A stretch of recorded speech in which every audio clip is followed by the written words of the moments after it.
Assalamualaikum warahmatullahi wabarakatuh.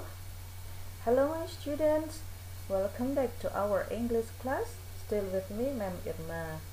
Today we are going to learn about recount text. What is recount text? Recount text is a text which is used to retell the factual event in the past.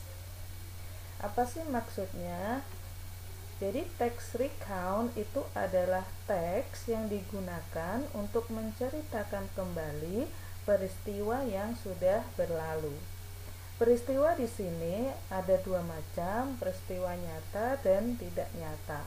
Nah, untuk teks recount ini khusus menceritakan peristiwa yang nyata.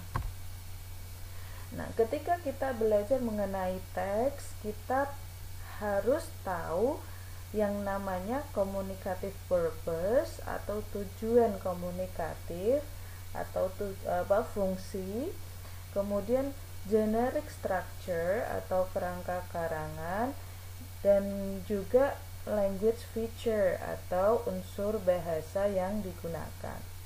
Nah, untuk teks recount, communicative purpose atau tujuan dari teks ini adalah to retell the past event. Maksudnya apa?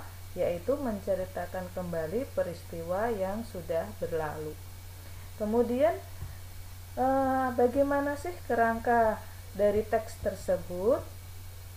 Nah, di sini kita menyebutnya generic structure. Ada 3 bagian di dalam teks recount yang harus ada. Yang pertama itu orientation atau pengenalan. Isinya memberikan informasi tentang siapa, di mana, dan kapan terjadinya. Kemudian disambung dengan events atau rekaman peristiwa. Rekaman kejadian yang biasanya disusun dalam urutan kronologis. Jadi urutan peristiwanya harus runtut, ya, tidak boleh lompat. Bagian terakhir adalah reorientation atau penutup cerita atau simpulan. Di sini berisi kesan terhadap kejadian yang telah dialami penulis. Nah, setelah kita tahu kerangka karangannya, kita masuk pada unsur bahasa yang digunakan, yaitu menggunakan past tense atau kalimat-kalimat lampau, ya. Anak-anak masih ingat ketika kita belajar past tense pada chapter yang pertama kan? Nah, kalau lupa catatannya bisa dibuka kembali ya. Selanjutnya, untuk referensi kita bisa menemukan teks recount ini di mana? Bisa lewat diary, ya. Kemudian surat pribadi tentang pengalaman penulis. Ada juga pengalaman masa kecil, pengalaman waktu kamu berwisata, bisa juga tentang peristiwa sejarah ataupun tentang biografi tokoh terkenal, ya, menceritakan biografi atau perjalanan hidup seorang tokoh. Nah, kalau kita sudah mengetahui bagian inti dari teks recount, sekarang Ibu berikan contoh, ya, contoh dari teks recount. Oke, anak-anak disimak, Ibu bacakan terlebih dahulu. When I was still in elementary school, I had a strange day. The day was cloudy and dark, but my little cousin wanted to visit the rice farm to meet our grandmother. I couldn't ignore what she asked because I loved her. I had a responsibility not to make her cry. Her smile was my priority at the time. Before we met our grandmother in the rice farm, my cousin asked me to go to the river to see the waterfall. However, our grandmother had once warned us not to go to the river because it was so dangerous. I couldn't refuse my cousin's request again because she really wanted to go. When we reached the river, my cousin ran near the river bank. Suddenly, I heard her scream. She fell into the river and I couldn't see her anymore. So I jumped into the water. I tried so hard to keep afloat and grab her hand. Fortunately, I was able to reach her hand and swim up to the surface. I was very scary and it became an unforgettable moment in my life. Ya, jadi setelah kita membaca teks ini, kita bisa mengetahui yang pertama adalah communicative purpose atau tujuan komunikatifnya. Untuk apa? Ya, menceritakan pengalaman. Nah, pengalaman penulis di waktu lampau ketika sepupunya memintanya untuk menemaninya ke farm, ke sawah untuk menemui neneknya. Tapi sebelum ke sawah, ternyata sepupunya ini minta pergi ke river, pergi ke sungai terlebih dahulu untuk melihat waterfall. Apa itu waterfall? Waterfall adalah air terjun. Nah, karena penulis sangat sayang pada sepupunya, dia tidak bisa menolak. Ya, daripada sepupunya menangis, akhirnya dia turuti saja kemauan sepupunya. Padahal grandmother had once warned us not to go to river. Padahal neneknya itu sudah pernah memperingatkan tidak boleh ke sungai karena sangat berbahaya. Nah, ini kejadiannya.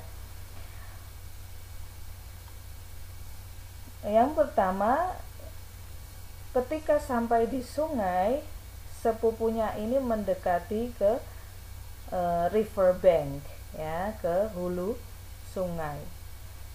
Tiba-tiba penulis mendengar sepupunya berteriak.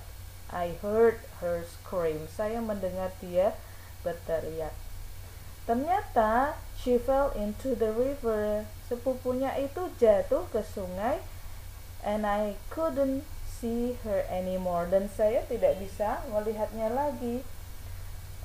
Seketika I jump into the river. Langsung penulis terjun ke sungai tersebut dan berusaha keras untuk berenang, kemudian menggapai tangan sepupunya. Nah, untungnya, fortunately, I was able to reach her hand. Saya dapat mencapai atau meraih tangannya. Nah, bisa ketolong kan? Kemudian berenang ke permukaan. Ya. Apa yang dirasakan penulis? I was very scary. Saya sangat ketakutan. Nah, ternyata penulis ini menyimpulkan bahwa dia itu sangat ketakutan setelah kejadian tersebut, ya. Dan it became unforgettable moment in my life. Dan ini menjadi momen atau peristiwa yang tidak pernah terlupakan di dalam hidupnya, ya. Itu isi dari cerita contoh teks ini. Nah, kita lihat generic structure-nya. Generic structure-nya yang pertama adalah orientation atau pengenalan. Di mana kita bisa menemukan orientation-nya? Tentu saja di awal, ya. Kita lihat di paragraf yang pertama. Ini merupakan orientation, ya, pengenalan tentang kejadiannya apa, kemudian siapa pemain atau pelaku di dalam peristiwa ini ya. Ada penulis, ada sepupunya ya, yang mereka mau menemui neneknya ke sawah. Kemudian bagian kedua adalah events atau peristiwanya. Urutan kejadiannya ada di mana? Ya, ada di paragraf yang kedua. Ya, di sini before we met our grandmother in the rice farm, my cousin asked me to go to the river to see the waterfall. Nah, ini asal mulanya. Sebelum menemui nenek di sawah, ternyata sepupunya itu minta pergi ke sungai untuk melihat air terjun. Nah, setelah sampai di sungai, ternyata ada kejadian seperti tadi. Nah, peristiwa-peristiwa itu akhirnya sampai pada reorientation atau simpulan. Nah, simpulannya apa? Simpulannya berisi kesan yang dialami penulis. Di mana kita bisa melihatnya? Ada di bagian akhir, ya. Yang mana?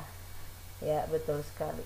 I was very scary and it became unforgettable moment in my life. Ini adalah bagian reorientation. Oke. Sampai di sini anak-anak sudah paham? Ya, Ibu harap walaupun kita belajar dari rumah, tapi tetap semangat ya, tetap jaga kesehatan. Jangan lupa selalu memperhatikan protokol kesehatan.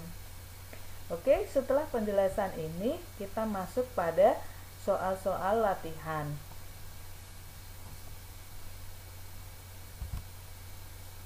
Ya, ada beberapa soal yang perlu kalian jawab, nanti bisa dikerjakan secara offline ya. Ya, ada 8 nomor. Oke. Begitu saja penjelasan dari Ibu. Saya kira cukup. Thank you very much for your attention and see you. Assalamualaikum.